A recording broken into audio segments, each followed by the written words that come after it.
Ja, då ger vi oss på kapitel 3 här och vi kastar oss ju direkt in i ekvationer. Ni har jobbat med det här nu i 1,5 vecka ungefär. Och nu kommer första filmen som lite hjälp på traven här. Vi har ett problem framför oss.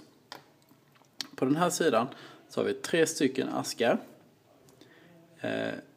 Och det enda vi vet om är att de innehåller stickor. Och det är lika många stickor i den som det är den som det är den. Utöver det så har vi på den här sidan 3 stycken tändstickor som är lösa. Sen har vi ett likhetstecken som betyder att de på den sidan, antalet stickor, är lika många som stickorna på den här sidan. Och på den här sidan då så har vi en ask som har lika många stickor som det är den, som det är den, som det är den. Och utöver det så har vi 11 stycken lösa stickor som ligger här. Knuffa in den 11:e där så att den får vara med lite grann också. Det finns ett tecken här som är extremt viktigt i ekvationer. Och det är likhetstecknet som vi har där. Varför är det så viktigt? Jo, för att ekvationer handlar hela tiden om att vi ska ha en balans. Så att det är lika mycket på båda sidor av det här tecknet. Så fort det inte blir det så måste man ta bort likhetstecknet. Och nu har jag förberett här. För när vi pratar ekvationer så pratar vi oftast om, eller väldigt ofta i vilket fall, om bokstav som är X som står för det lite mystiska, det lite äventyrliga, det lite okända här.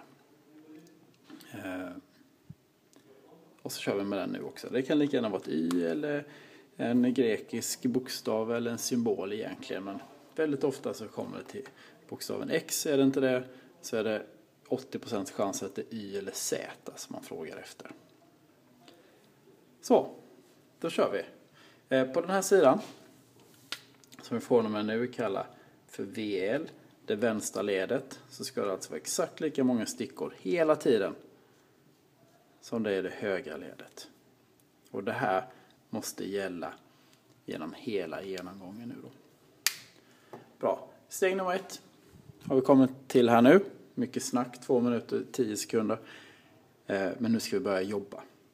Vad är det första jag gör här nu? Ja, hade det varit siffror framför oss så hade det kanske varit lite svårtolkat. Men här blir det ganska enkelt. Vi ska börja med att städa bort allt som är överflödigt. Och det som jag tycker är mest överflödigt i det här läget är de här 3 stycken. Som vi lägger här nere. Så får vi bort dem på den här sidan så har vi bara det okända nu.